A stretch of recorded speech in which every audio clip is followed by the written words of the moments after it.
क्या आपकी आंखें लाल हैं, आंखों से पानी आ रहा है, आंखों में दर्द या जलन हो रही है, तो जरा सावधान। इसका साफ मतलब है कि आपको आई फ्लू ने जकड़ लिया है। जी हां, आजकल मॉनसून में पिंक आई या कंजक्टिवाइटिस आम समस्या बन गई है।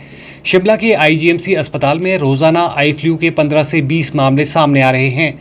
ऐसे में लोगों को सतर्क रहने के लिए कहा जा रहा है। अस्पताल में रोजाना हर आयु वर्ग के लोग पहुंच रहे हैं। इस बार आई फ्लू ने लोगों को परेशान करके रख दिया है। यही वजह है कि इन मामलों में लगातार बढ़ोतरी हो रही है। आंखों का रंग लाल पड़ना, खुजली होना और चिपचिपा पानी आने के साथ रेड या पिंक आई वाली इस बीमारी से कई लोग जूझ रहे हैं।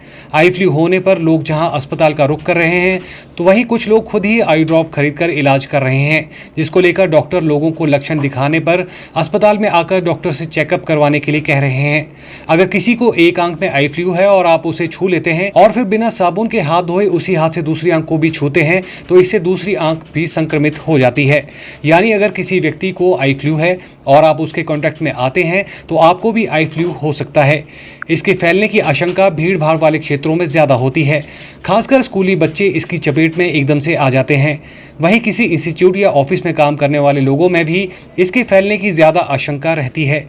वहीं जब हमने आईजीएमसी के नेत्र विभाग के विभागाध्यक्ष डॉक्टर रामलाल से इस विषय में बात की, तो उन्होंने क्या कहा, आइए आपको सुनाते हैं। आई फ्लू एक आंख का रोग है जो कि एक वायरस का इन्फेक्शन है, और इस आई फ्लू को हम टेक्निकल भाषा में वायरल कंजक्टिवाइटिस बोलते हैं। इसका मतलब ये है कि एक वायरस है, एक विषाणु से एक व्यक्ति से दूसरे व्यक्ति तक या एक आंख से दूसरी आंख तक फैलता है। और ज़्यादातर इसका संक्रमण जो है बरसात के महीने में होता है, क्योंकि बरसात में नमी ज़्यादा रहती है, थोड़ा सा गर्मी भी रहती है, इसलिए ये वायरस जिन भी सरफेसेस पे टच करता है वहाँ थोड़ा ज़्यादा देर सर्वाइव करता है।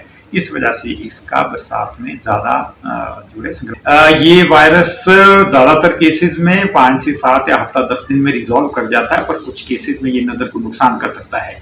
अगर आपका इसने अच्छी तरह आप कहीं इलाज नहीं किया, या कई बार सेल्फ मेडिकेशन लोग यूज़ करते हैं, दवाइयाँ सीधे बाजार से या दुकान से खरीद लेते हैं। अगर इसमें कुछ तरह की ऐसी दवाइयाँ हैं जैसे स्टीरॉयड है, वो कई बार इस इन्फेक्शन को ज़्यादा देर तक बढ़ा सकते हैं। हालांकि वो रिलीफ तो देंगे, तो इस करके कुछ केसेस में ये नज़र का भी नुकसान कर सकता है। आईजीएमसी में आजकल जो है 15 से 20 केसेस प्रतिदिन आ रहे हैं, तो थोड़ा सा हमने देखा है कि पिछले कुछ दिनों से ये केसेस बढ़ने लगे हैं।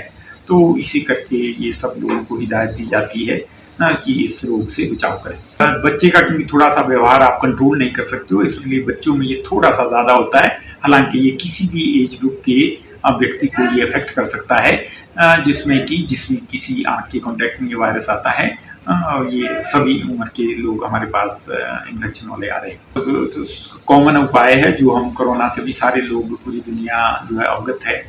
उसमें हम जो 3 चीज़ें बताया करते थे कि जो है आप अपने हाथ साफ रखें, उसको बार बार धोएं, सैनिटाइज करें, और अपने चेहरे और आँखों को ना छुएं, क्योंकि ये दूसरी तरह का वायरस है, कांटेक्ट से जाता है।